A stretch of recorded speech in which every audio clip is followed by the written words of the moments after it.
Hello to anybody who is here. I wanted to start on time tonight. Now, I'm not going to play this entire video that I do sometimes play in the beginning of Kessinger live streams, but just about 2 or 3 minutes of it, and then we're going to get started on something new. I have an announcement for you, so I hope people get in here.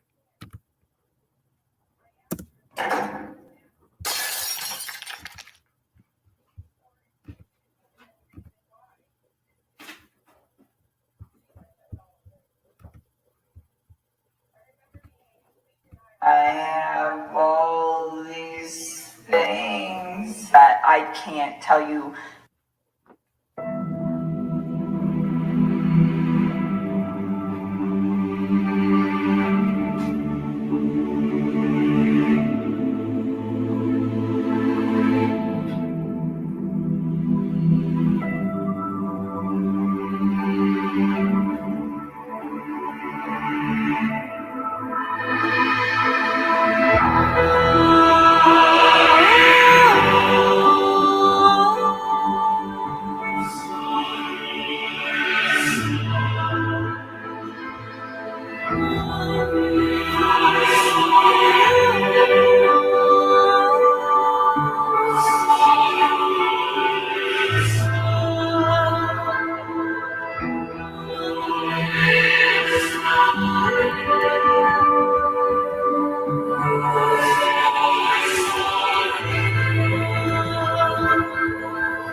Thank you so much for coming out here with me, Christopher. I'm having a wonderful time.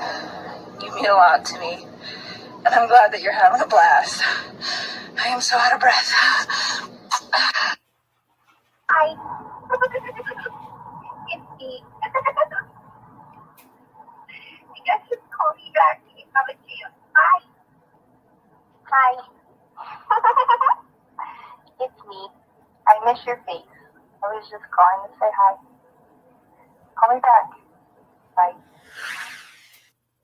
I was like, do you have 401k? And he was like, yeah. And I was like, do you have 401k? And he was like, yeah. And I was like, do you have 401k? And he was like, yeah. And I mean, the reason I ask him this is because if I get into a relationship with somebody, I want to know like what kind of baggage that they have. I think that's important. If I walk into a situation where I'm like, hey, I have good credit and I have all these things and I have all these things and I have all these things and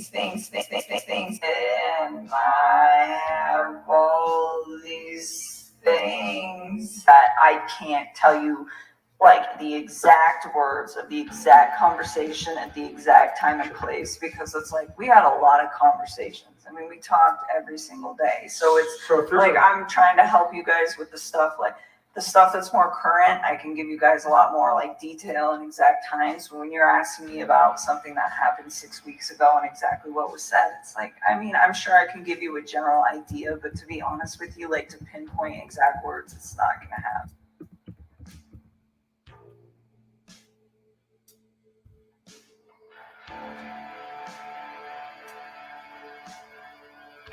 June 27th, 2018. Chris Watts brings condoms to my house. One box is full and unopened. The second is a set of condoms from a partially used box. I asked CW why he has a set of partially used condoms. CW informs me that the condoms he has are from back when he was still having sex with his wife. CW told me they had been sitting in the closet collecting dust, and that SW, Shanann Watts, probably did not even know that they were there. I asked Chris Watts why him and SW used to use condoms. CW informed me that SW didn't like to get messy. I was curious, so I looked up the expiration date on the condoms and noted that the unopened set expired in late 2022, and the open set expired in early 2023. I looked up the lifespan of an unopened condom and discovered it is approximately 5 years. Based on my research, I assume these condoms were manufactured in late 2017 and early 2018. I thought it was kind of cute. I was like, oh, he's a dad.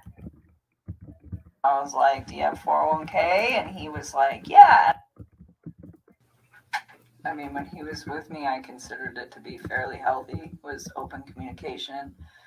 And it was what I thought was honest. And it was very calm. It was respectful. We got along really well. He gave me my space when I needed it. I gave him his. And anytime like he wanted to take care of it, like anytime that his kids could be in like his life for hours or days or whatever, whenever they were home, I made sure that I wasn't.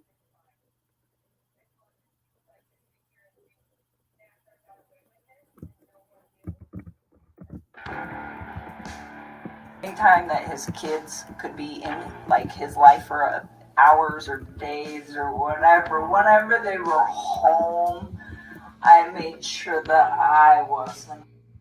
This is what we know about the timeline in the beginning of their relationship.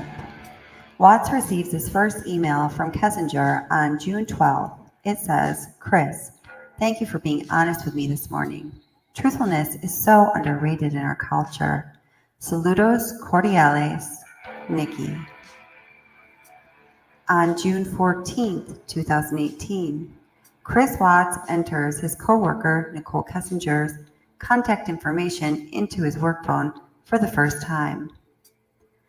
On June 22nd, Shanann and Chris leave for San Diego to go on their Thrive trip, and they return on the 26th. On June 27th, 2018, Shanann, Bella, Cece, and Shanann's father, Frank, fly to North Carolina. They'll stay there for 5 weeks. Could it be on that same evening, June 27th, 2018, according to Nichol Kessinger's 7-page letter to law enforcement, Chris Watts arrives at her apartment with 2 boxes of condoms. 1 box is full and unopened. A second set of condoms is partially used. The whole world knows about that.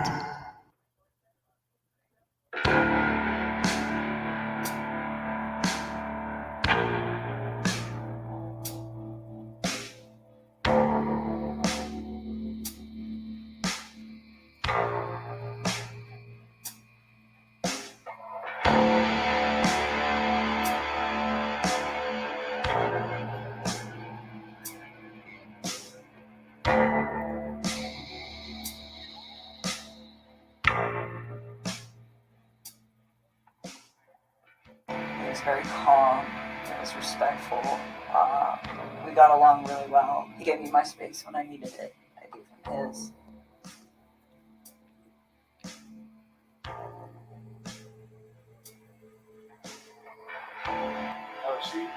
She had her moments where I had to talk her like off a ledge kind of deal. What's that mean?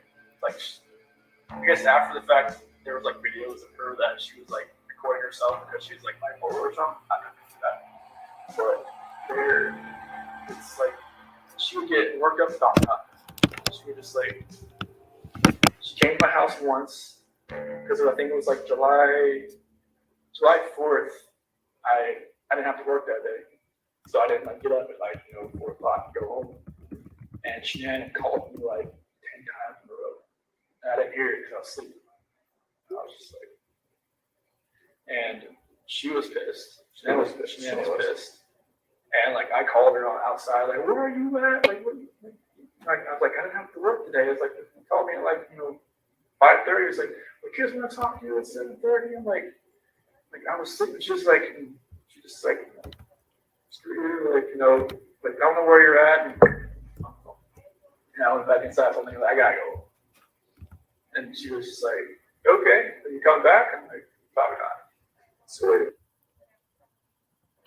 But you kind of lost me there. Were you at Nikki's place when Shanann called you? Yeah. Okay, and so you were sleeping in her bed. Yeah, because I wasn't going to work that day because I didn't have to that day. Okay. The first holiday I ever had off. And, Shanann was pissed and, kind of pissed Nikki off too that I left, but I think that's when she I called Nikki later, and she was like, she kind of realized that, she'd always be like, the second, she said second fiddle. And because that's how I would come like that day. Just, I don't want to be anywhere else when she calls. She was already pissed. So it was stuff like that where she would go,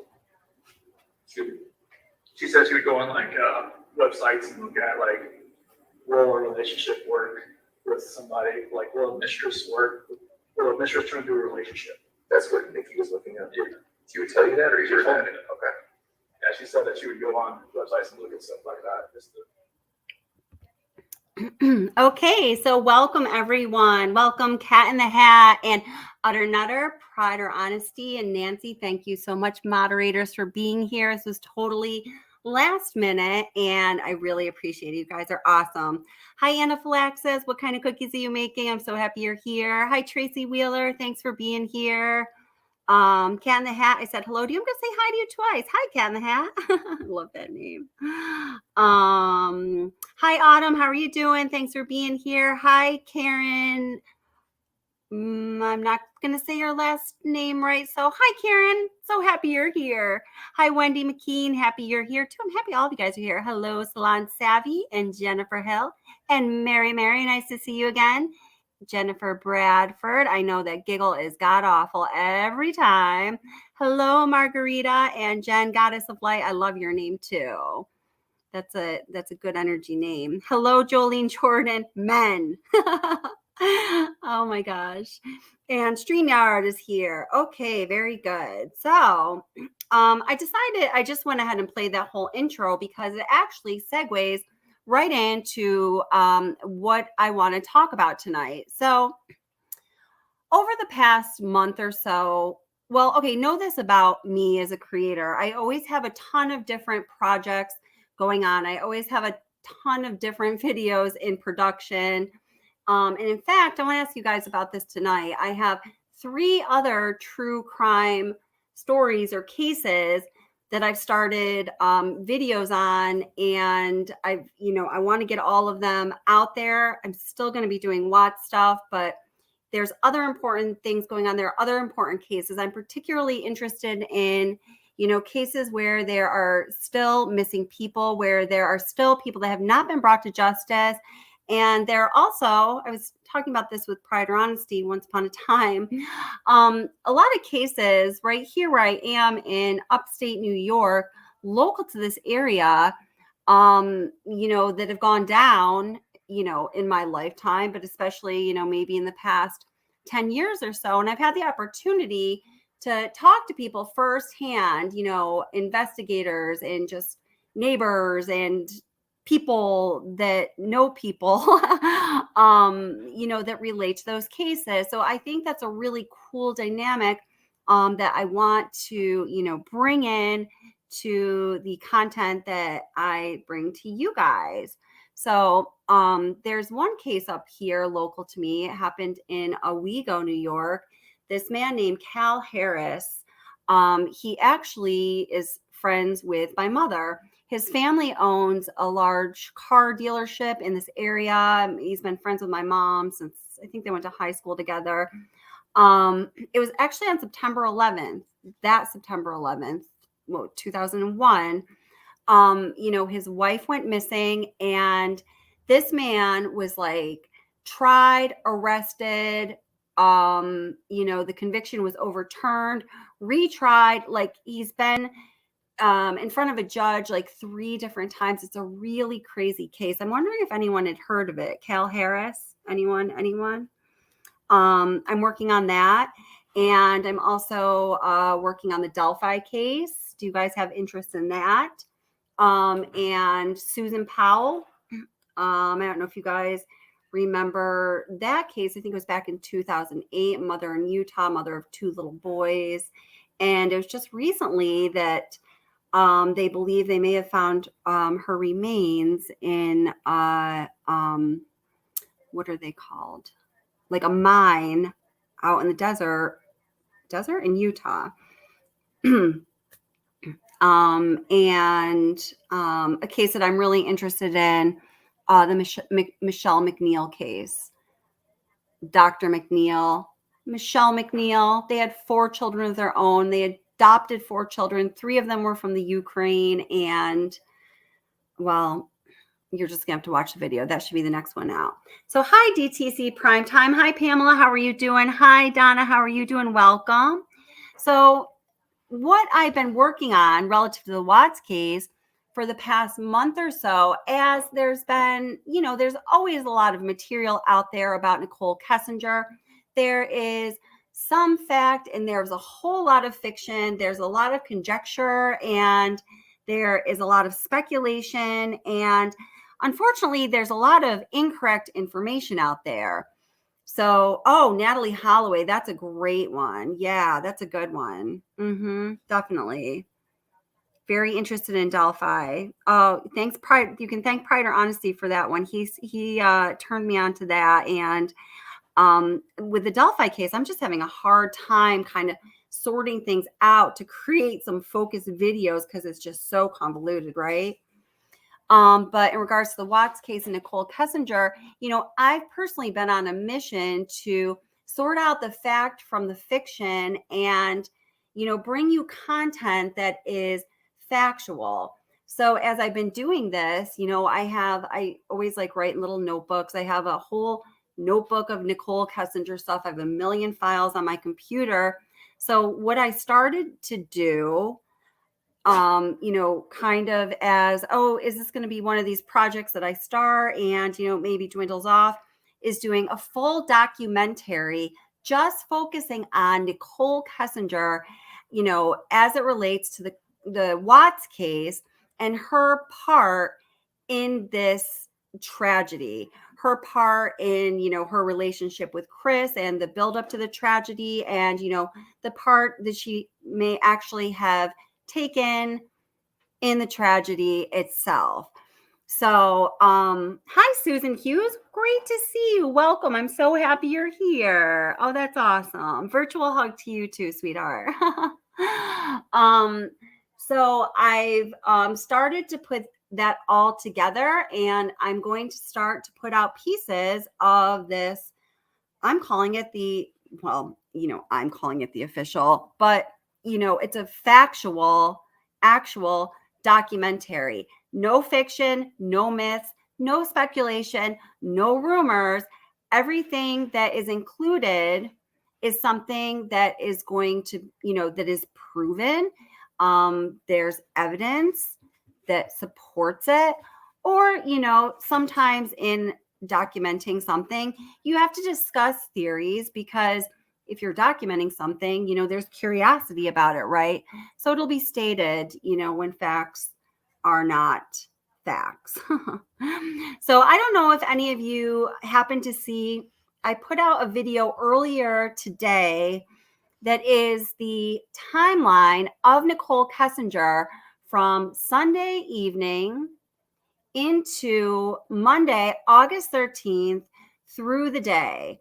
In the last several live streams, we have been talking about that. And the topic was, these various things about Nichol Kessinger as I was preparing these different topics to put into the Nichol Kessinger documentary. Does that make sense so far?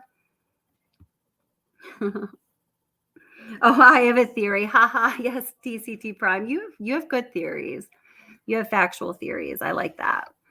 So, did anyone watch that video that I put out today? Because I'm going to be playing a large part of it. So, if I just want you to know that. But okay, so yes. Okay. Well, we're going to watch a little bit of it again under Nutter. We can spend some quality time together. Go get your coffee.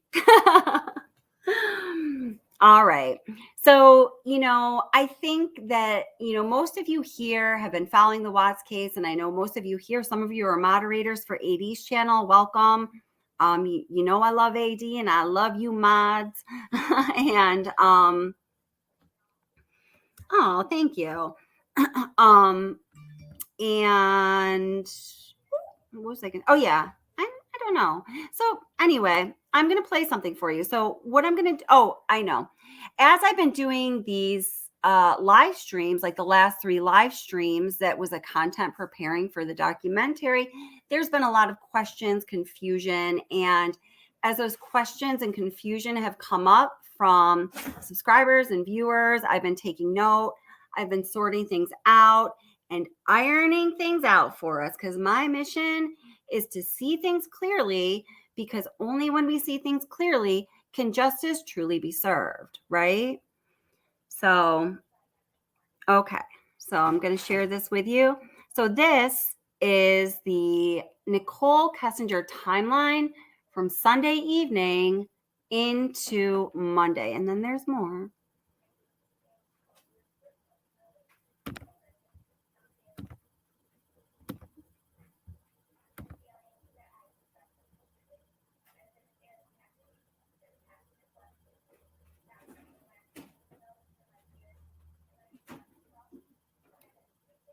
This is it. Yes, it is. Okay.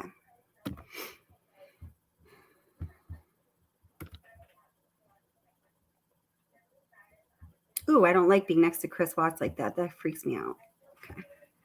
In one of the renditions of Discovery that Weld County released to those who requested the Discovery file, Nichol Kessinger's phone records from July 13th to August 13th appeared in the Discovery.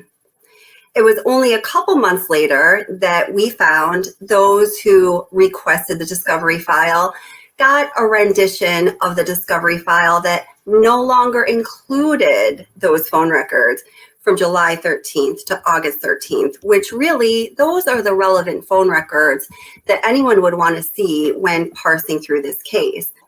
After August 13th, really the only interesting things that happened on Nichol Kessinger's cell phone were her searches asking if police could find deleted text messages and some other shady things. Because remember, or if you don't know this, let me tell you, that Nichol Kessinger deleted all of her text messages and any interaction record that existed on her phone between herself and Chris Watts. Apparently, she did this on Tuesday, August 14th, and she says that's because she just learned on that day that Chris Watts' beautiful wife, Shanann Watts, was pregnant, was 15 weeks pregnant. Now, that comes into major question, but that's a whole different topic, a whole different ballgame, and I've covered that in other videos and just might have to cover it again. So as we do look at the phone records from July 13th to August 13th, we see that Nichol Kessinger's phone pinged in Frederick, Colorado, a total of, well, 3 times in that time period. We also have a record that her phone pinged in Frederick, Colorado on July 4th, which I'm just going to set that to the side for now because it's not within that July 13th to August 13th timeframe I'm talking about, but she and Chris Watts both acknowledged that she was in Frederick, Colorado on July 4th. So when we're looking at the 3 Frederick, Colorado pings in that July 13th to August 13th timeframe, one was on July 14th. And this is also a day that Chris Watts and Nichol Kessinger both agree that she was in Frederick, Colorado. Now, in my opinion, July 14th was an absolutely pivotal day in this case, and I believe this is the day when Chris Watts started putting the plan into motion. This was the day when, after one of their outings, I believe they went to the Mustang Museum, they went back to Chris Watts' house, and on this day, Nichol Kessinger claims that the dog Dieter strong-armed her into going upstairs where she saw a picture of Shanann and one of the girls. And she claims on that day, she started questioning Chris as to why he's not staying with his wife. She even went so far as to assert that she encouraged him, starting on this day, to stay with his wife. Now, one of my favorite comments that people leave on my channel is, said no side piece ever. I really do agree with that. The other time, or the second time of the third, when we're talking about the pings on Nichol Kessinger's cell phone in Frederick, Colorado from July 13th to August 13th is on July 18th. Now, this ping was actually initiated from Chris Watts' phone. He was also in Frederick, Colorado on that day, and he was calling Nichol Kessinger. I think she was kind of like, you know, hanging around there. There was some story told about getting touch-up paint for her car that was perhaps picked up on that day. So of all of the pings from Nichol Kessinger's cell phone from July 14th to August 13th, the third time that she pinged in Frederick, Colorado was on the morning of August 13th at 6:16 a.m. This is a critical time because this would be right around the time, a little bit after the time that Chris Watts left his driveway after we saw, based on the security camera footage from neighbor Nate's security camera, that he had been packing his car for about half an hour, and then he took off heading to Survey 319, where later that week, the bodies of his beautiful wife, Shanann, 15 weeks pregnant, his daughter, Bella, and his daughter, Cece, were found. Now, these pings happened. They were real. This issue has been put to rest, and I'm showing you the evidence right here on this video. So guys, please, please take a look at everything that is available. Think for yourself, and don't ever just believe one source when it comes to critical information regarding this case or any other. You always have to ask yourself, who has an agenda? And what exactly is that agenda? You know what I'm saying? In case you still have any doubt regarding the phone ping, I'm going to break it down a little more for you to show you exactly why Nichol Kessinger's phone ping in Frederick, Colorado is 6:16 on August 13th. Now, what I'd like to know from you guys here in chat, one of the reasons I wanted to do a live stream was, you know, to kind of get your feedback. This next part regarding the phone pings, I'd like to know if this is clear to you, if the way that this is explained here in this portion of the video is clear to you. Because again, the idea is to make a documentary style series that is factual, and, you know, we want to be able to understand those facts. So please let me know what you think. Means that she was right near 2825 Saratoga Trail, the residence of the Watts family. Okay, so here we have Saratoga Trail, then we have where the Frederick Tower was. These two locations are very close. Now, guys, I want you to know that I was able to get the record and maps of the towers at the time of this tragedy in August 13th, 2018. Now, that's something that isn't necessarily, to my knowledge, like available to the public. I had to get that through the person that I used to work for, that is, you know, the owner, founder of the site acquisition firm that I used to work for, that, you know, has an inside link to everything in the cellular and telecom world. So that was pretty cool.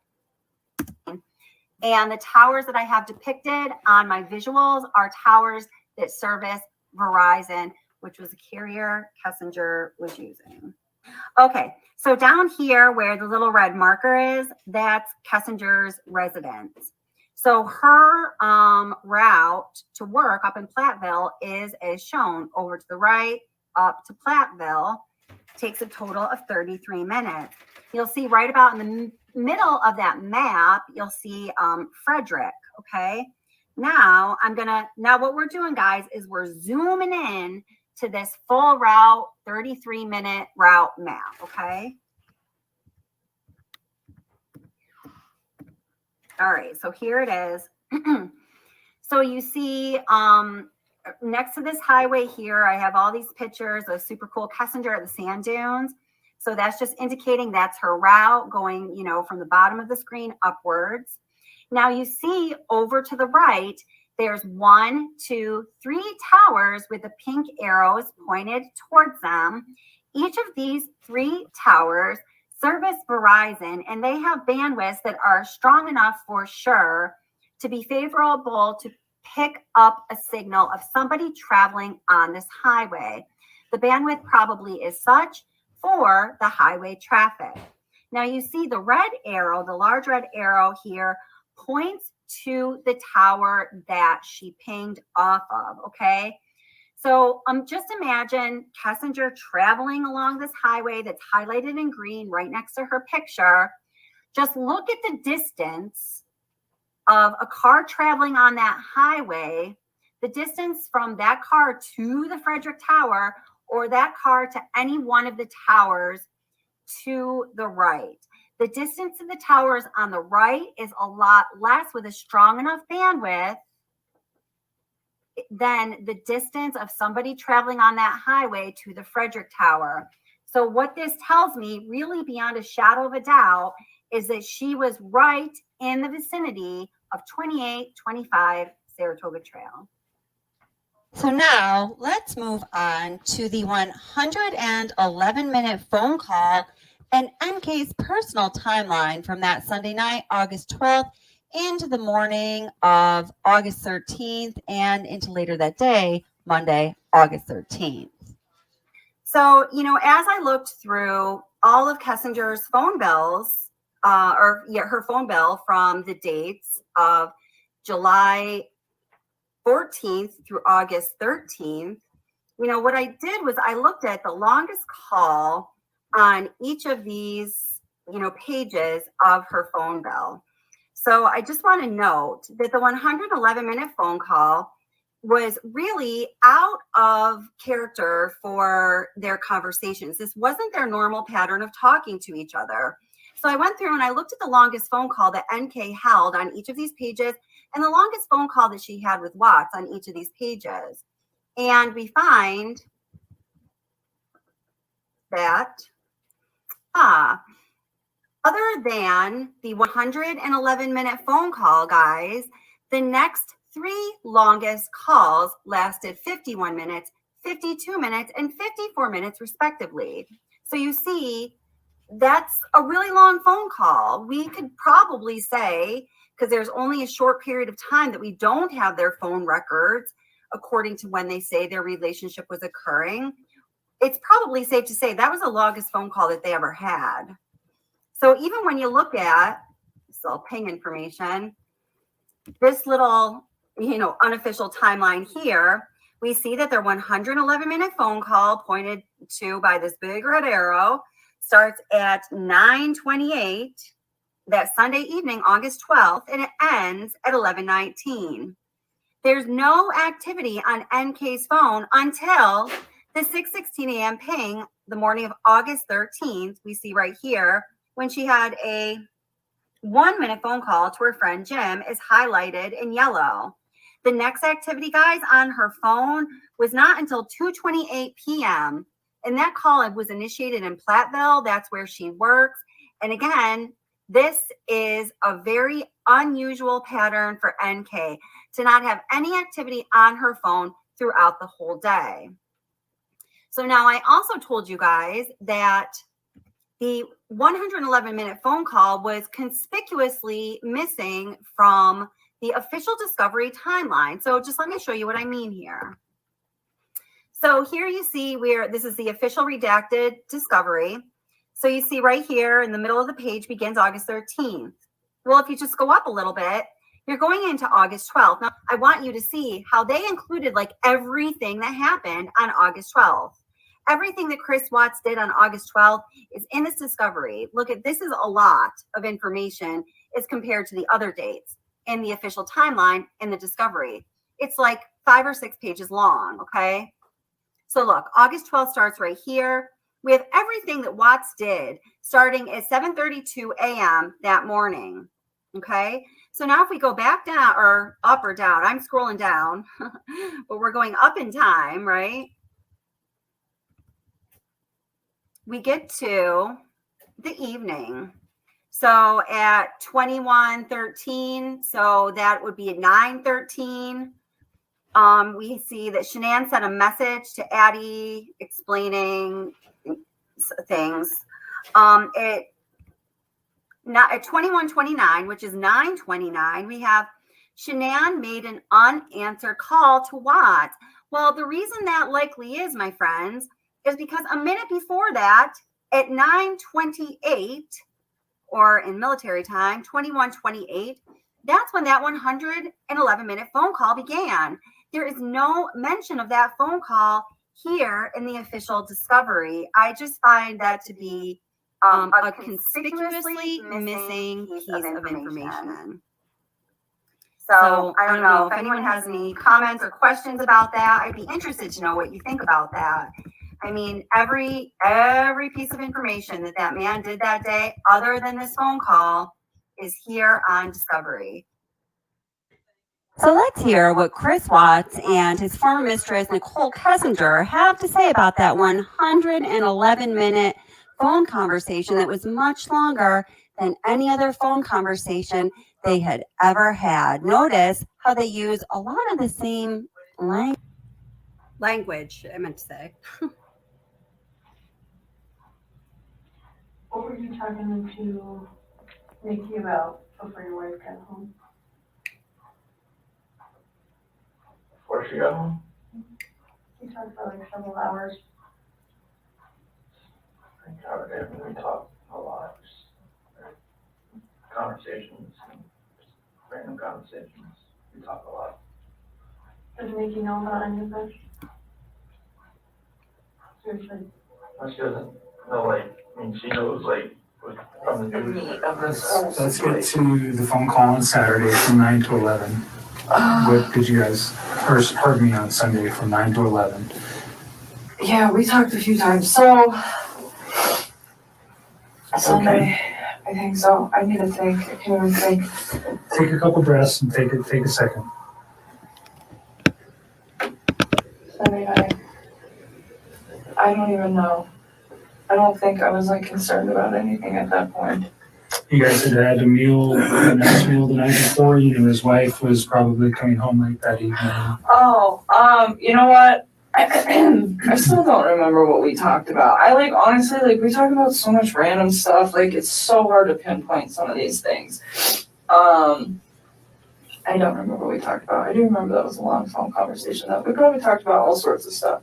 One thing I do remember though, that I didn't remember earlier when I was talking to Mark. So this is where I'm starting to remember little bits and pieces. I don't remember. Yeah, I know. So the phone conversation, I don't remember what was in the phone conversation. Probably nothing of relevance, to be honest with you. But usually he talks to me when he's down in the basement in his bed before he goes to bed and before I go to bed.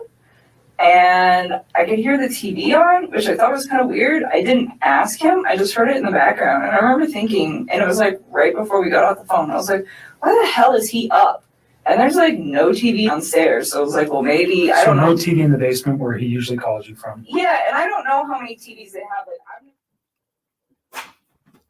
So as you heard, guys, both Chris Watts and Nichol Kessinger, wrote off that question, what was said in that 2-hour conversation by saying, I don't know, it's just a bunch of random stuff. We just talk a lot, can't even remember. And Nichol Kessinger somehow diverted Kevin Kobach into, talking about the television situation in the Watts residence. It was totally ridiculous. So what's up with that? So you see, guys, here's the picture.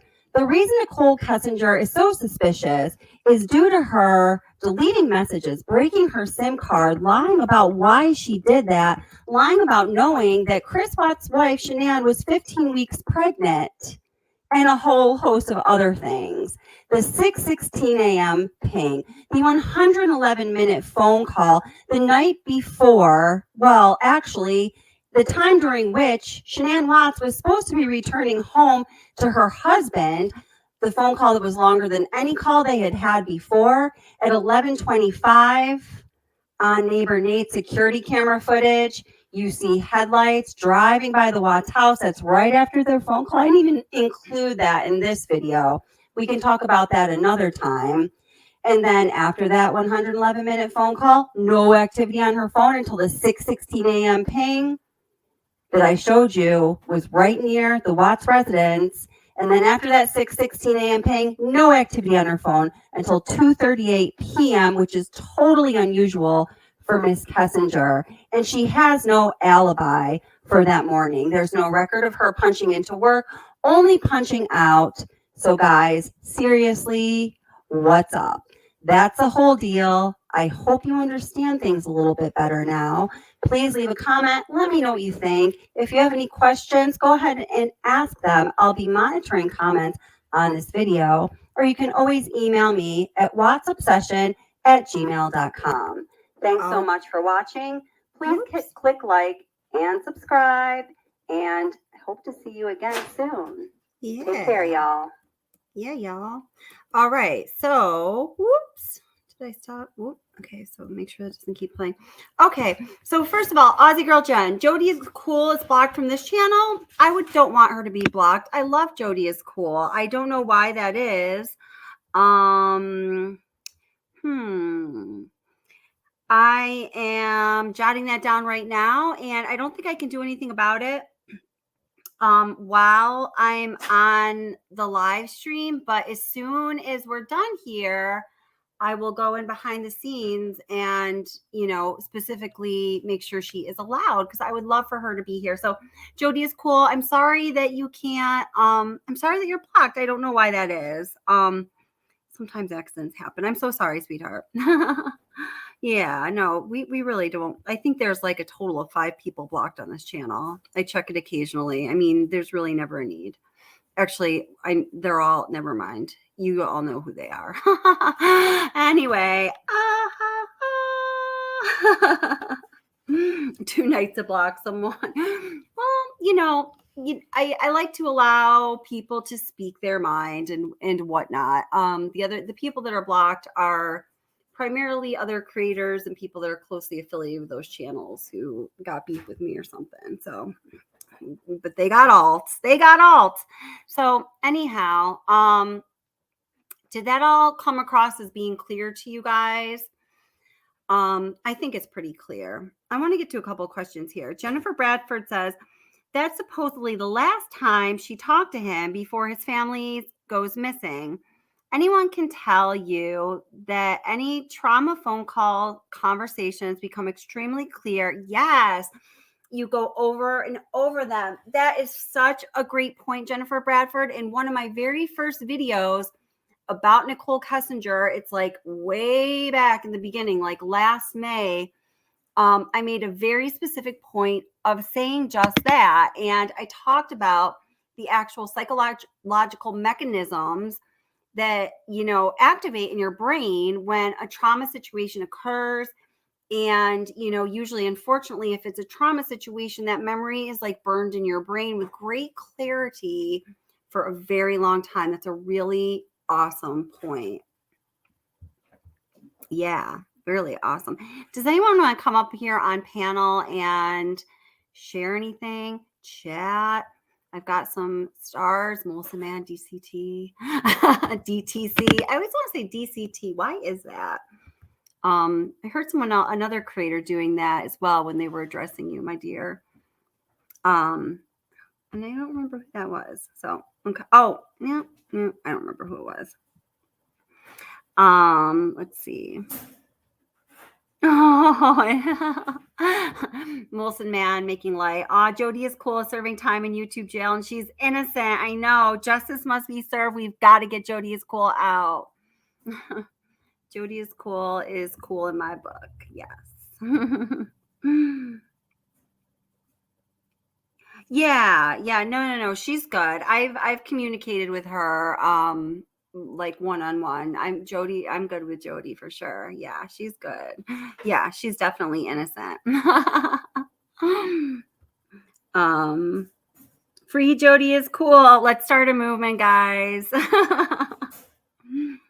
DTC Primetime, do you want to come up on panel? I'm kind of cornering you here. So, whoops.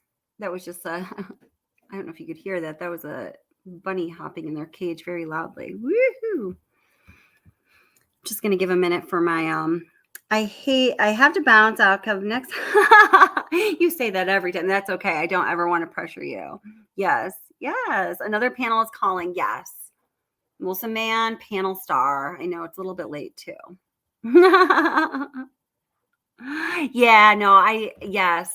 Aussie girl Jen. Yeah, that's actually why we communicated privately, but I don't want to say anything more about that. But yeah, she's good. I like Jody. Is cool. Oh, your daughter's calling. Yeah, definitely go take care of your daughter. Yeesh. Oh. Oh, thanks. Thanks, Genevieve, sweetheart. Aw. So let's see. Where do we go from here? So, okay. So, with this Nichol Kessinger timeline from Sunday evening into Monday, and Monday, like well into the day, it's, I mean, obviously everything, I don't want to repeat everything I just said. It's extremely suspicious, right? I mean, you guys, I think I'll agree with that. No, it's all right. It's all good. It's all good, guys. Let's see. Just want to see where I'm going to go next.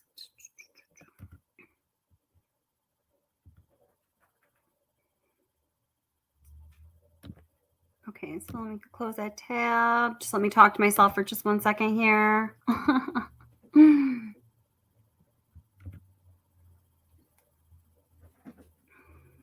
Okay, so the connection I make. Oh, that's awesome. Genevieve, you are welcome here anytime. Genevieve is cool too. Ooh, I'm about to discuss the Vegas shooting case at Utter Nutter, but next time, yes, absolutely. Oh my goodness.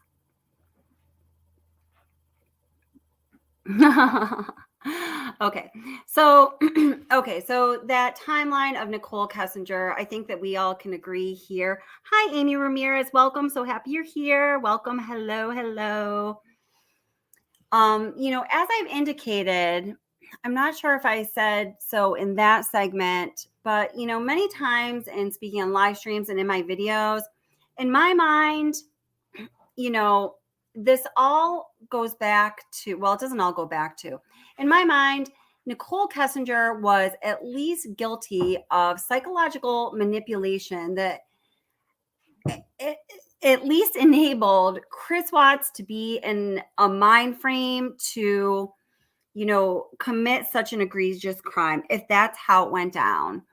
And, the way I see it, when looking at the facts of this case, and only the facts, not the rumors, trying to eliminate the speculation, definitely, kicking out the myths.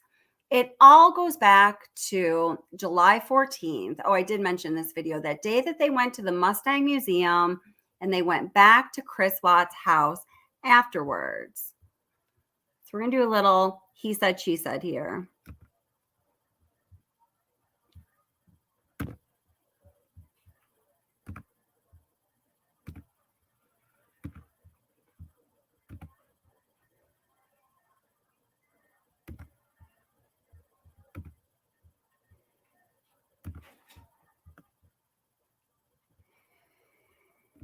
Us with some electronic download.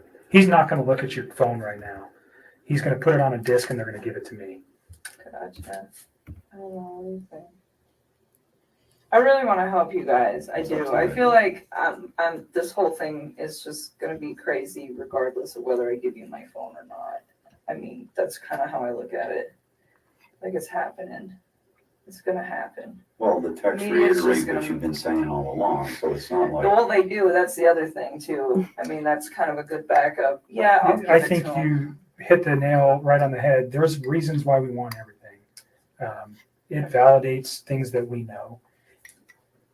I'm not going to come out and tell you that if you tell me something today, we'll validate it with your text messages, whether it's the ones we have now or the ones you're going to give us. Certainly. If you want to go get him. I want you to read this, is what I want you to do before you decide that, okay? I have to just go back a little bit. When this video first came out, I heard, some people talking about how her face was red or was red at certain points. I feel like she just got like a red face flush there. And I just want to see that. Because when they're talking, when he's saying, yeah, there's reasons we want your phone, it's going to validate certain things. Let's see if that was my imagination. Courtesy for the phone for, what was that guy's name, Don? This gentleman helping us with some electronic. That's the other thing too. I mean, that's kind of a good backup. Yeah, I'll give I it think to him. you hit the nail right on the head. There's reasons why we want everything. It validates things that we know. I'm not gonna come out and tell you that. Her face is getting if red. you tell me something today, we'll validate it with your text messages, whether it's the ones we have now or the ones you're going to give us. I'll give Certainly. it to him. If you want to go get him, I want you to read this. Is what I want you to do before you decide that. Okay. So the second time I went to that Yeah, good house, point, I'm not sure Lucy. what day it was, but it was the weekend of the 14th. The weekend of the 14th. Of August? July. I don't know if it was the 14th or the 15th. One of those 2 days. But we had went out and we stopped there just real quick on the way back. Excellent grammar, by the way. We were there not very long, but that time I saw a picture of his wife and one of his kids. And I remember thinking to myself, like, wow, she's so beautiful. And I took a step back and I was just like, this man has a gorgeous house. He has beautiful babies. He has a beautiful wife. He has an awesome job. Like, why would he want to leave this? And I remember talking to him about it. And that was the first time that I tried to actually say, what do you think about not separating from your wife? Like, what if you really try to work on this? And he had expressed to me that we've tried to work on this and it's not working. So that is why we're separating. And I spent some time, like, just, kind of, because it almost made me feel bad, where I was, like, to the point where I'm engaging in a relationship with a man who, the way he described it, is in a contractual agreement, but was not in, like, an emotional relationship with somebody. And for me, the way I would have preferred to do this is to have waited till that contractual agreement was also done, and he was done, and he could have approached me and said, I'm just had a divorce, maybe we could take this slow, what do you think? But instead it was, oh, we're separated and we're working on a divorce. And that is the part that I feel bad about, because I should have waited on that and I didn't.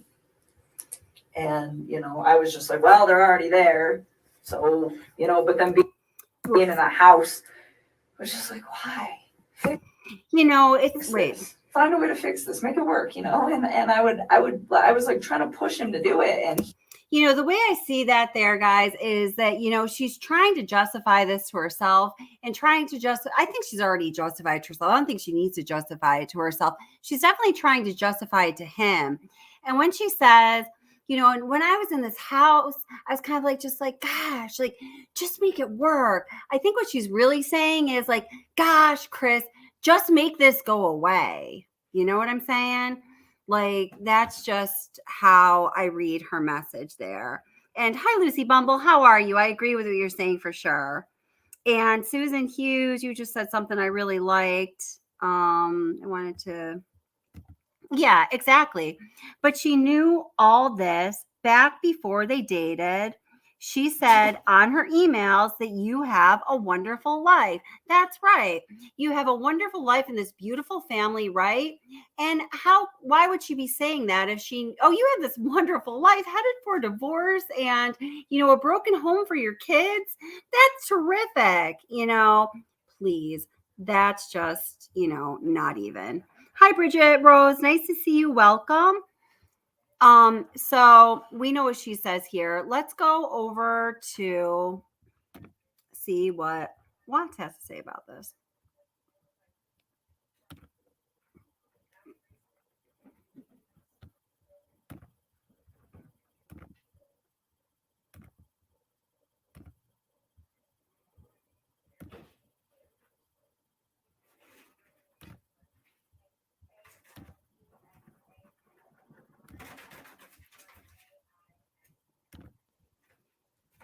So let's take a look at what Chris Watts himself had to say in regards to what happened on July 14th, 2018.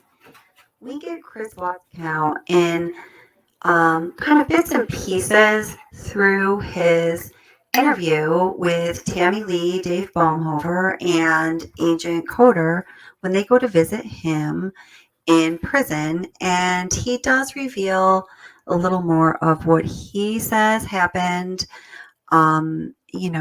to his wife, his daughters, and his unborn son. And he also does reveal more about what he was thinking and more details about his relationship with NK.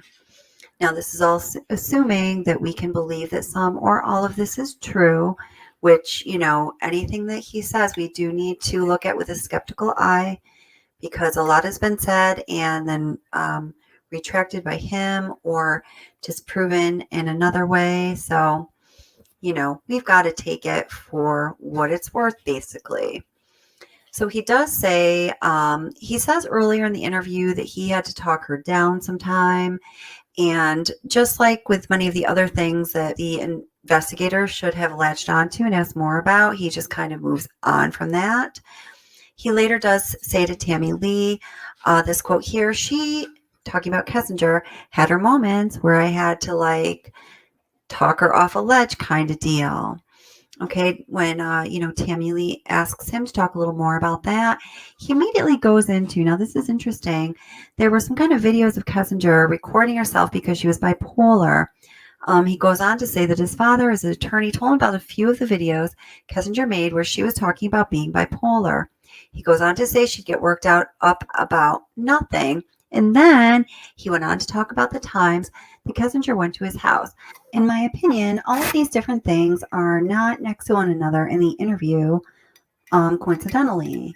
I think that in Chris Watts' mind, what he said first, that he had to talk Nichol off a ledge sometimes, and then the idea of her possibly being bipolar, and then his recollection of her coming to his house a few times. I think for him, in his mind, these things are all very closely related. Get me? Does that make sense? So I think that he's thinking about talking her off a ledge. She's freaking crazy, and she was super crazy the times when she came over to my house. So in that interview, when he does talk about her coming over on the 14th, he recalls missing many calls from Shanann, 10 calls. And I think he missed a total of 12 calls that day, as we will see in Discovery, where they laid out the quote unquote facts of the case. Okay. And he also talks about him, then learning that she was, until then, he didn't know that she was dating other people. And he found out that she had made several dates or a couple of dates on eHarmony, but she didn't actually go on those dates because the people that she made the date with did not show up. Okay, very interesting. At another point in this interview, he also does talk about Nichol Kessinger saying that she really wants to give him his first son, that she was often caught up on this idea of being in second place or playing second fiddle, and that it was her grandest hope that she could someday give him a first son. Now we can corroborate Chris Watts' account of July 14th, a la his interview with Tammy Lee and friends, with his account of the day, July 14th, as he recalls it in his book with Sherilyn Cadle, Letters from Christopher. I don't have a copy of this to show you because I did not purchase the book, but I've read this part several times. So Christopher Watts tells Sherilyn Cadle that they were over at his house, and Dieter, the probably 8-pound dachshund, leads Nichol Kessinger upstairs. I guess he strong-armed her into going up the stairs. So when she, she's up there for a couple minutes playing around with Dieter, supposedly, and when she starts to come down the stairs, she is frozen on the stairs, and it has a dazed look on her face. When he asks her what's wrong, she goes on to tell him, I just saw a picture of your wife and girls, and what the heck? What's going on? She's so beautiful. Why are you doing this? Why would you give up all of this for me? And so Christopher Watson says that he, was able to talk her down off the ledge. He pulled her over to the couch and held her and consoled her and told her, that she is the only one. And it was at that point, Nichol Kessinger, probably in retribution, told him about the dates that she had made with the eHarmony folks. So later on, they each go on to talk about how their sex life was never the same after that. And that when Nichol Kessinger pressed him as to what was wrong, he said that he couldn't get over the fact that she had planned on going on some other dates. Okay. So it was also, according to his account in Cheryl and Cato's book, and Nichol Kessinger's account in piecemeal sound bites throughout her interviews with law enforcement regarding this day, July 14th. I will never know why they didn't press her more to get her freaking story straight. That Nichol Kessinger tells him that she wants to give him his first son. Okay? So this really is a whole lot to put together here. So let's now compare this to what is said in Discovery. We see that on July 14th, it says Kessinger and Watts visited a Mustang museum in Boulder together. Check, the Shelby Museum, right? It says around 10 o'clock, Kessinger called Watts and they held nearly a 5-minute conversation. Apparently, they were making their plans to meet up, right? Then it says at 10:19, Watts logged on to Facebook. Now, this is interesting. This day and a couple days before, and I think a day after or two, Watts logged on to Facebook, which is out of character for him. And shortly thereafter, he deleted his Facebook account. But that's for another video. Take note. The Discovery then goes on to say at 10:56 to 11:38 hours, Watts took photographs of assorted vehicles, and the metadata proves that he was actually, yes, at the Shelby American Collection Mustang Museum. At 12:46 to 13:08, Shanann, oh gosh, poor Shanann, made 4 unanswered calls to Watts. So this is in line with his account when he was talking to CBI, saying that she had called several times that day and he had not answered, okay? At 13:17 minutes, so that's at 1:17. Watts answers Shanann's 5th call and they held just a 5.5 minute conversation. So he could check in with his wife and his daughters who were across the country. So at 13:25 or 1:25 p.m., Watts searched the internet for 24 Karat Bistro and the restaurant's menu. So remember, macros, NK was very picky about what she ate. The data analyst that was working with law enforcement notes, I confirm this restaurant is located at 587 Briggs Street in Erie, 10 miles south of the Shelby Museum. So this all sounds aligned. At 14:36 and 2:27 hours, so this is 2:36 to 3:27, Shanann continued to make unanswered calls to Watts. I just feel so freaking bad for this woman who is 15 weeks pregnant with this man's baby. At 15:37 or at 3:37 p.m., Kessinger calls Watts, and of course he answers, and they hold a nearly 5-minute conversation. At 16:02 hours, 4:02 p.m., Kessinger called Watts and they held a nearly 43-minute conversation. So I'm just going to go to, the time that we use here, not military time. At 4:26 p.m. to 5:27 p.m., during that call and just after, Shanann made 4 more unanswered calls to Watts. So while he's on the phone with Kessinger and after, again, for the 3rd time, Shanann is ringing up her husband, wants to tell him how the kids are doing, how the baby is growing inside her belly is doing, and he just, can't be bothered. Here we have at 5:23 p.m., Watts finally calls Shanann back, and they held a 10-minute conversation. Ostensibly, This is after NK had left his house. At 6:14 p.m., Watts spends nearly 2 hours online researching Dave Bunk Minerals. Dave Bunk Minerals, and the data analyst notes, it's a mineral dealer located near Arvada, and he's looking for dioptase, which is a translucent emerald-colored mineral. Now remember, NK was very much into minerals, quartz, crystals, and all of these other more natural geo-type things. Okay.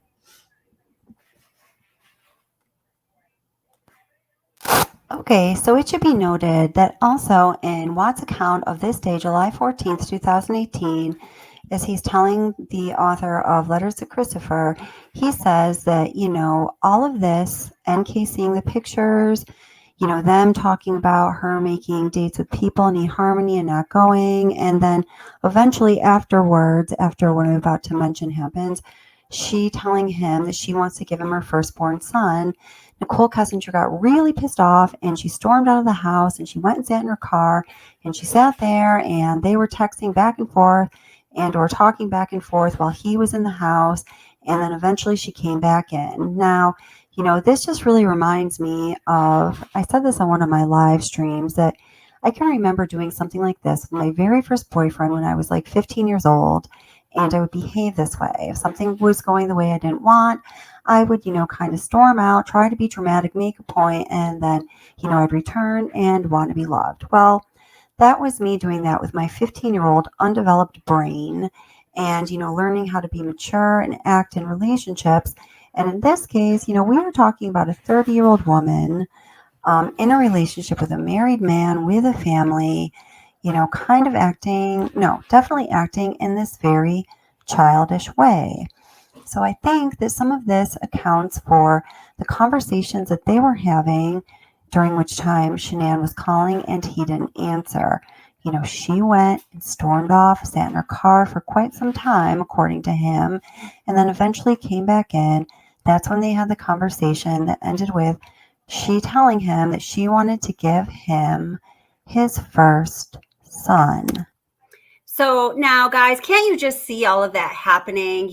Just like her personality, her whininess. I don't feel good. Getting just all, huffy and puffy about things. You can totally see that playing out. And, I think in all of her sort of, I see her as having this very fake persona. Under that, I think there is a very deep insecurity. So this all makes perfect sense to me. Deep insecurity. I mean, according to their timeline, guys, they just got together in the very end of June, the beginning of July. Now, this is July 14th, 2 weeks later, and she's telling him she wants to give him his first son. Like, what? So one way or the other, something is highly out of line with the situation. Now, this all culminates to a very, what I think, pertinent point. There's 7 minutes of the explanation left. Let me just take a look at chat here really quick. Hi, Jamie Smith. How are ya? Nice to see you here. Let's see. Fatal attraction. Start wondering how, stays and confused. Oh, I raise rabbits. I have 28 rabbits right now in my premises. Yes, I know. Fatal attraction, boiling bunnies. We talk about that a lot in my house. Okay, so I can't really follow chat right now, so I'm just going to go ahead with this a little bit.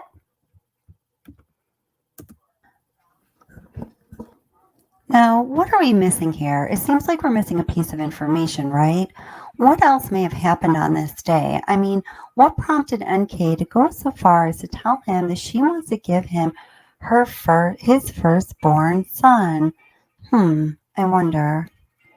Well, it just so happens that on this very day, on July 14th, 2018, Shanann posted on Facebook, which we know Nichol Kessinger was looking at based on the copious amounts of Google searches that were found and that were actually released now, guys, regarding her searching this is important for so many reasons. Watts family, its members, and things about the Watts family.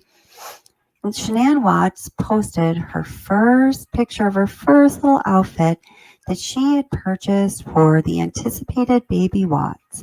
This is the post that appeared on Facebook that same very eventful day, July 14th, 2018. It's a picture of this little North Carolina Panthers onesie, so super cute. And actually, if, Nichol Kessinger didn't know better and was wondering, just by the colors, these look like boy colors to me. It's not a pink little outfit. It says, bought baby Watts first outfit, okay? This post is leaving nothing to question. Is it Chris Watts' baby? Well, she says baby Watts. Is the baby, in the oven or not? Well, she's buying outfits for it. So, yeah, it is.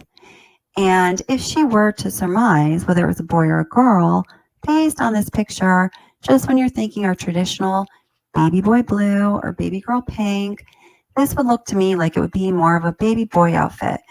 But, let's say we don't even have to go that far.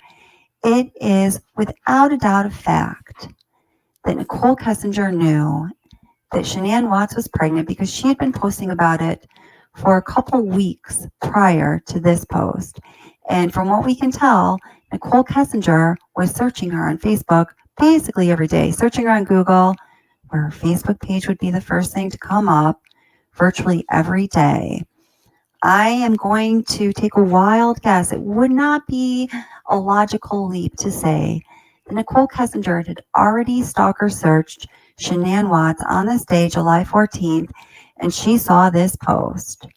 So this picture of this cute little outfit for the anticipated baby boy Watts, in my opinion, was what set Nichol Kessinger off that day and why July 14th, 2018 was such an eventful day in the relationship of NK and CW.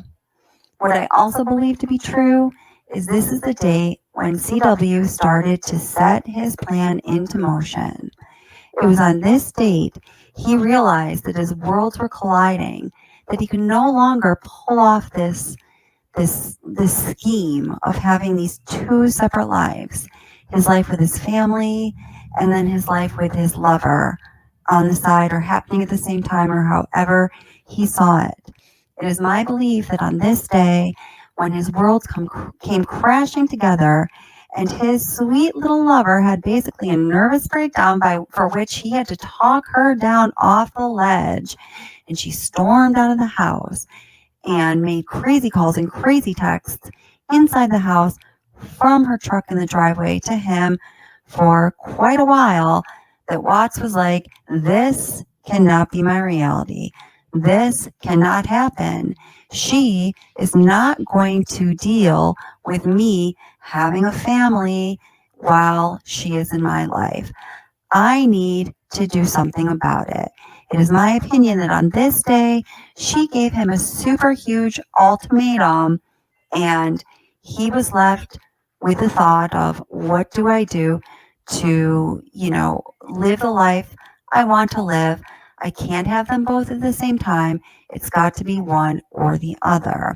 Now, on a Facebook live stream that I subsequently erased just due to the nature of the messages that I received afterwards, I did reveal that, a friend of mine who is an attorney had been in contact with some people who are critical, pivotal, central to the case, and they conceded that text and phone call records were in fact recovered, and it was on or around this date that there was evidence of Watts putting his plan into place. Or, I guess probably more accurately from what I was told, that there were the seedlings, the inclinations that could be gleaned from the messages that were recovered, that a plan like the one that was carried out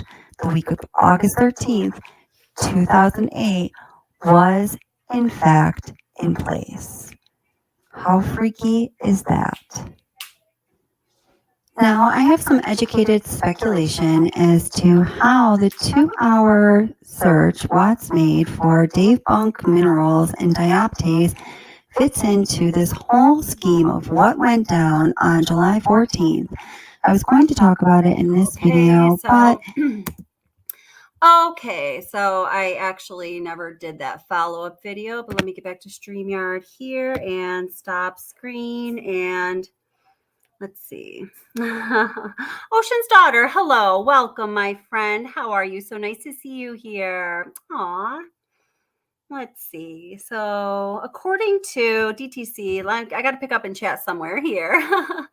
According to NK, 7-page letter on or about 7/14. Ah, oh goodness. Now I need to know what this is in reference to.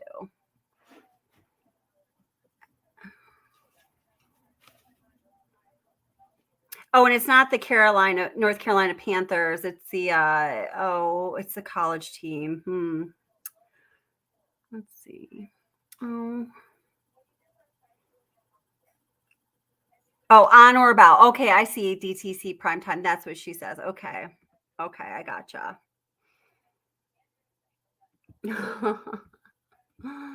Oh, you're so funny. So Jennifer Bradford says, okay, I have to ask, why do you think Shanann called him 9 times within 2 hours after talking to him after 4 calls? Oh, I certainly think she was suspicious. What do you guys think?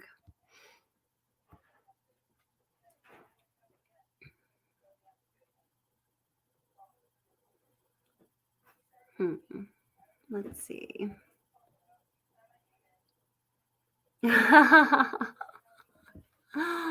Oh my goodness. Yeah, I think, it was, on that day, it's just, I felt so bad for her. I mean, I think she was, definitely suspicious. I think that on, the morning of July 4th, when she was trying to get a hold of him and he was at Kessinger's house and, he fled the scene with urgency, she was suspicious then. I'm sure that suspicion, didn't subside, in a matter of 10 days. It was probably just growing because he was, doing something completely different than what he was doing in his life when his family was there. So she was definitely picking up on that. So I'm sure that's, why she was calling. Unless, does anyone have any deeper speculations? I know, poor Shanann. I know.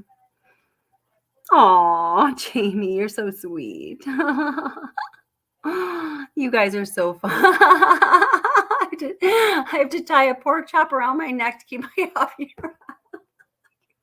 You are so funny. Oh my God. You are hilarious, Jamie. Oh my goodness. Great stuff.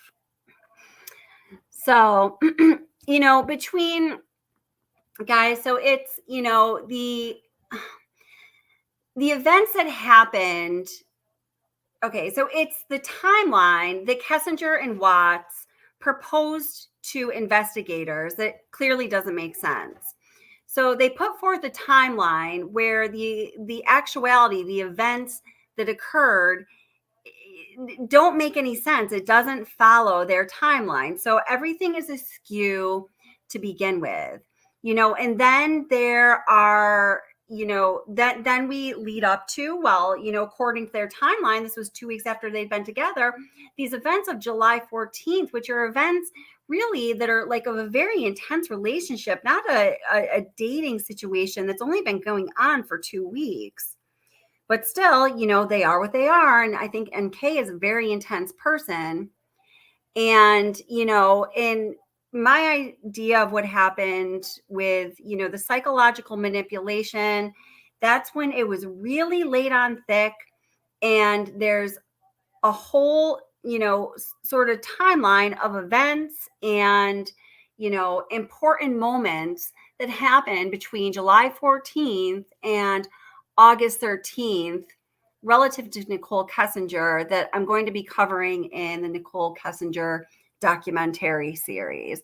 So, with completing, the timeline from Sunday going into Monday, it's sort of like, we're going to be working backwards in time to see how all of that built up,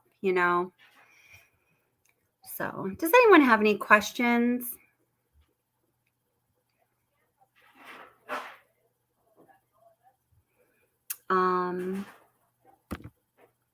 When she bought the outfit, they didn't know the sex of the baby, correct? That's right. Yep, because a gender reveal wasn't happening until they returned from North Carolina. But, when I was saying, oh, it's blue, it's not pink, if, NK is someone who's not knowing any better, one would assume it was a boy over a girl. But yes, that's correct. They did not know the gender at that time. Aussie Girl Jen says, in my opinion, SW was desperate, understandably angry, terrified to lose everything. I'm sure she was. Oh my gosh, that poor thing. And being pregnant and going through all of that. The woman was suffering. She was absolutely suffering. It's terrible. So, okay. Well, if you guys don't have any other questions, I think I'm going to wrap things up because I'm just getting a little bit tired. And, feel free to leave comments, send me emails if you think that, there are any important things that are missing from this series of events as we're, creating this factual, memorial of everything NK did in actuality, not, based on the rumors and speculation and myths that, are flying around all of the time. If you have anything to contribute to that, you guys in chat and, just the subscribers and viewers to the channel are always contributing so much. It's absolutely awesome.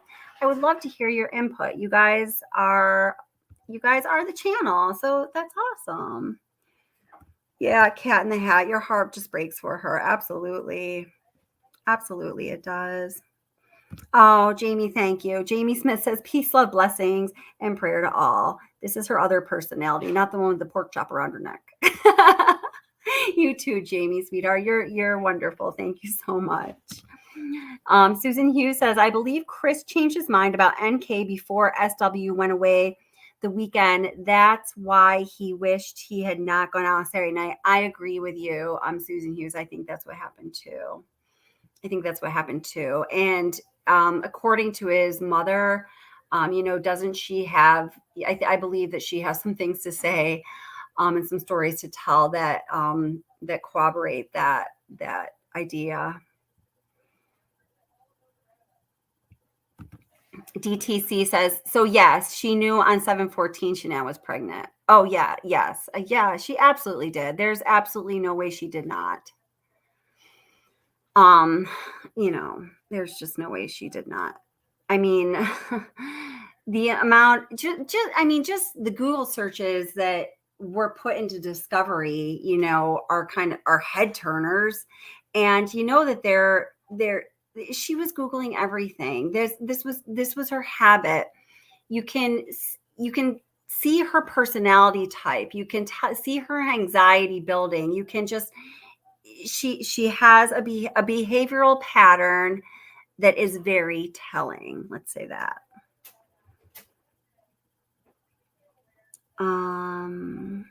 Oh, okay.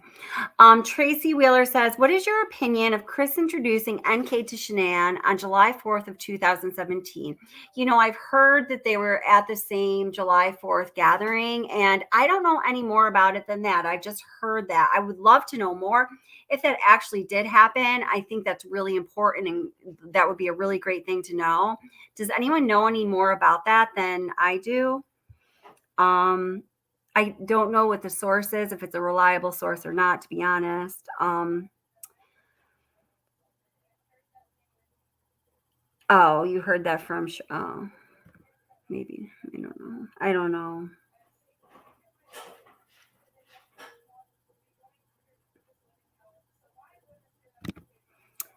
Susan Hughes again says, someone so addicted to her phone would certainly be Googling the family, Facebook, etc. Yeah.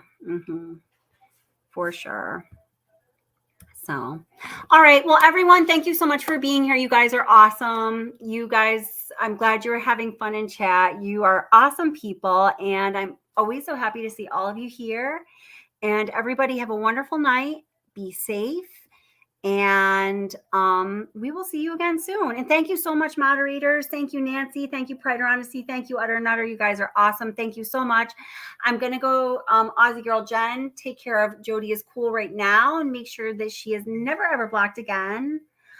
Yeah, and it's all good.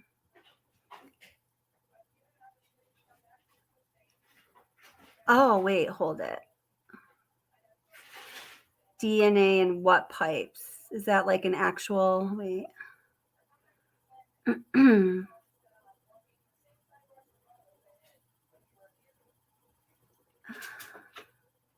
Okay, yeah. Oh, okay. So Ocean Star says it's crazy me the girls' bathroom was locked. Yeah, because that is weird. And is that what you're saying? You think that there's DNA in the pipes, Jamie? Remember how there was like no water in the toilet? Is that a normal thing? I had never seen that before. I don't know if that's just, okay. I don't know if that's just, a plumbing design or something, but I've never seen that before. Susan, yes, the concern Chris had for the water, something is off with those pipes, in my opinion. That's right, because he was asking the investigators, had the water been turned off? And I agree with you guys on that. Yeah, there was just really like, out of nowhere, questioning about the pipes and the water. And then there was a toilet with no water. And then, yeah, that's all very suspect. There should be water in the toilet. Yeah, right? How you can't have a toilet without water, or that's not a toilet, or that's like an outhouse.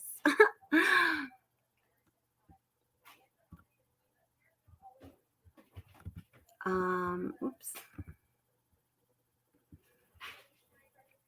Yeah, even the cop was confused. That's right. There should be water in the toilet. The tank was not empty. Oh, the tank was not empty. That's weird. And he had the keys to what? Utter Nutter. I need to know now.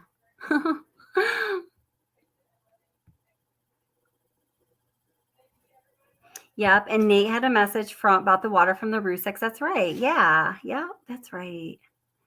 Oh, man. I'd like to say that's something to look more into, but I don't even know. Hi, Sarah. How are you? Yes. Thank you so much. Yes. We're going to keep going. I don't even know how one would look further into that. I'm going to, though, because I think we all agree that there's something there that's just strange. There's too many strange things about it. Well, I'm going to Google it right now. So why would a toilet not have water in it? I don't know. Like, is that a good search? The toilet tank filled to may be damaged or incorrectly positioned. Not in the Watts house.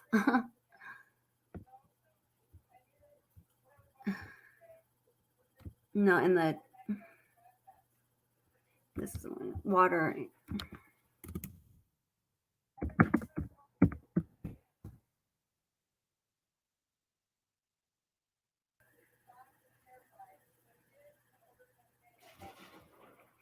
All I'm seeing. Okay, so what I'm seeing is I then made the search. Why would a toilet not have water in the toilet bowl? Because you said that there was water in the tank. So the reasons are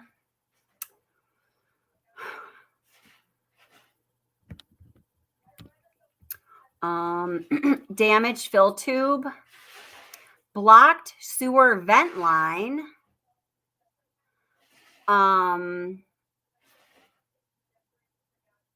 the vent can be blocked with leaves, branches, debris, birds' nests, unfortunately, even dead animals. Oh my God. Cracked toilet bowl, that wasn't it. Damaged fill valve. I'm sure it wasn't damaged. So I think the only answer would be that there was something blocking the sewer vent line. I don't know. Did they flush something down the toilet?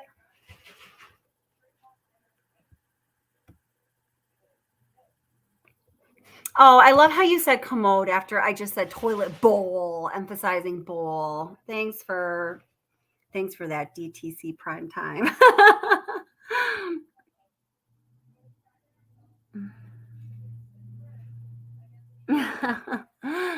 Danger of a toilet being empty. Pipes, wells near residential areas up for vote. Huh. A toilet like that has been known to let out toxic gas. People have died from it. Oh, yikes. Yeah, wow. I remember someone mentioning sediment in the bowl. I remember that too, and I also don't remember the source there. Ocean's Daughter. Watch the cam footage. Chris says why. Oh, you're not going to tell us? I'm going to go watch the cam footage. Let's see. What point was that? Well. Hi, Chick Tracy. How are you? I changed my name from Tracy Walker. Oh, okay. Hi, Tracy Walker. Well, I know you're Tracy Walker. Hi, welcome. Nice to see you. Thank you for letting us know that.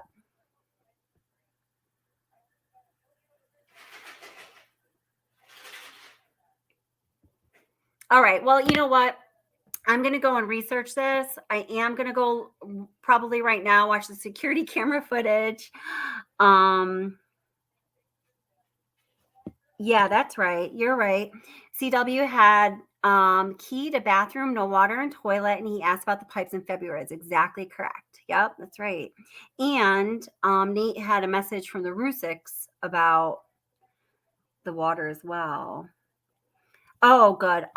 You're awesome, DTC Primetime. I love you. It was Officer Lines and Jane. Awesome. That's right. That's right. Okay. That's right. If he locked the bathroom, no need to drain the toilet. Well, hey, somebody asked this in a live stream one time, or no, so maybe somebody emailed me. I don't know. And they said, do you think, and if it was one of you, go ahead and speak up. Do you think when he went in the house before he let, everybody in when he first arrived there, I'm talking about Chris Watts, did he go up and lock the bathroom? And I wasn't understanding in the moment when I was asked the question. Now I understand. Cat in the Hat says the float ball could be broken and filling up. The water wouldn't come out. I just don't imagine a toilet I don't imagine anything like that being broken in their house. Everything was so maybe though. I mean.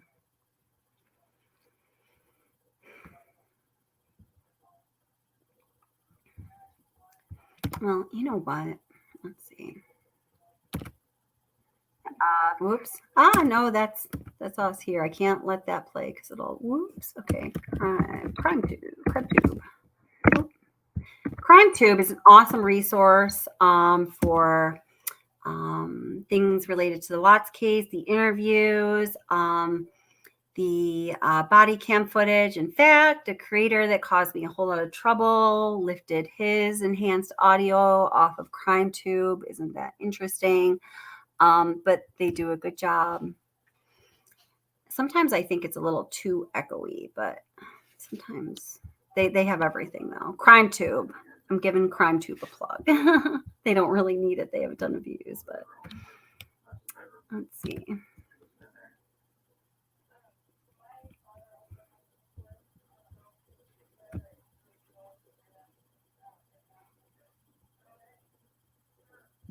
All right, so let's see.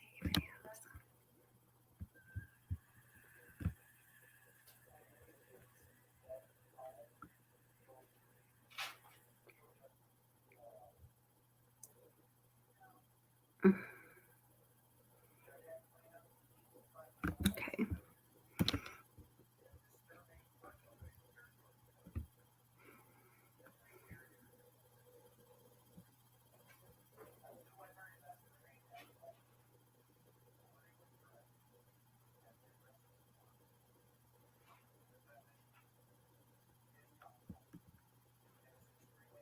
Okay, here we go. I got it. I'm getting there. Hold it. Okay, they're in the bathroom. All right, let's see. There's husband and wife, room, and the master. And furnace. Panels open. What's this? Good. It's got just a magnetic cover that fell off, it looks like. May as well share it with you. Hi, Nick. How you doing? Nice to see ya.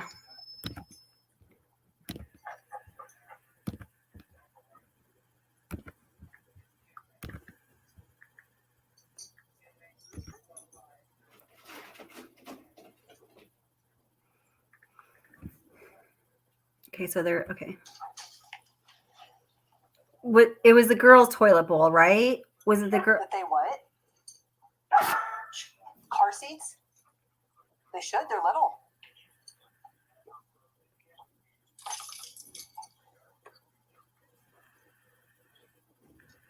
Okay.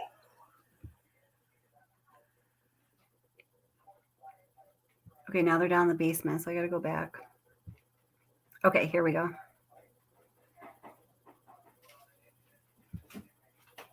Here we go. Here we are. Toilet. Got it. Okay. That's what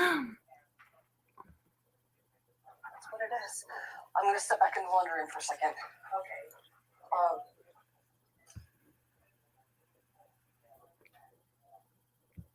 Or doing. Oh wait. Okay, they're downstairs. All right. Let's do that. We'll go up first. Okay. Go up first. Okay. Thank you.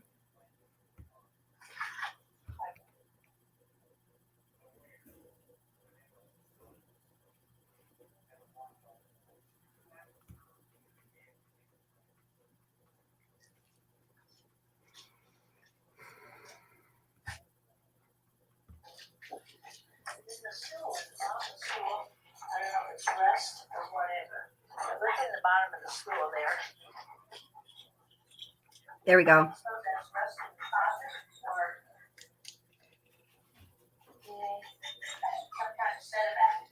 It looks like sediment. Okay.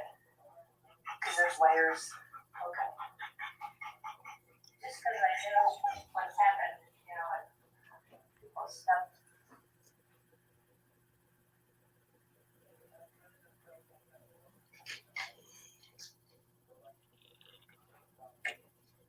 There's no water in this toilet. None. The toilet's dry. Uh-huh.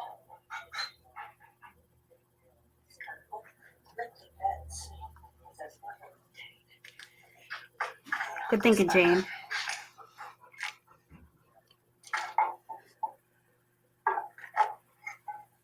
Yep. There's water.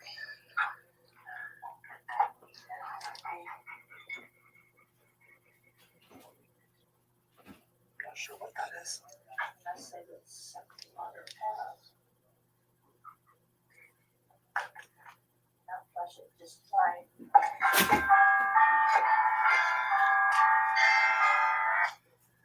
Hey. I did. My hands were full. Okay, so since there was water, based on the very shallow research I just did, since there's water in the tank but not in the commode, thank you, DTC, you know, that's either the sewage line is clogged or there's the toilet's broken.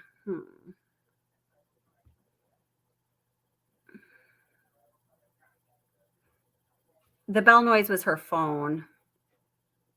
There was no water in the toilet. So that's what we're trying to figure out, Nick. What's with the toilet?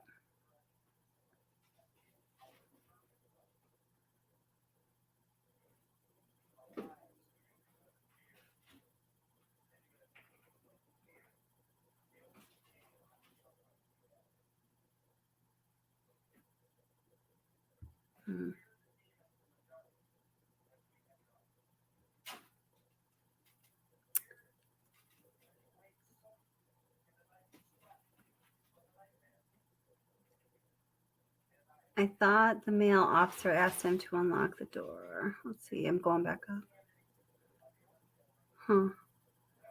I don't know. So anyway, all right, guys. Everyone have an awesome night. Thank you so much for being here. Everyone be safe, and I'll talk to you soon. Hi, Live, Laugh, Love. I just saw ya. Nice to see you here. Elizabeth G. Hi there. And all right, guys. All right. Take care.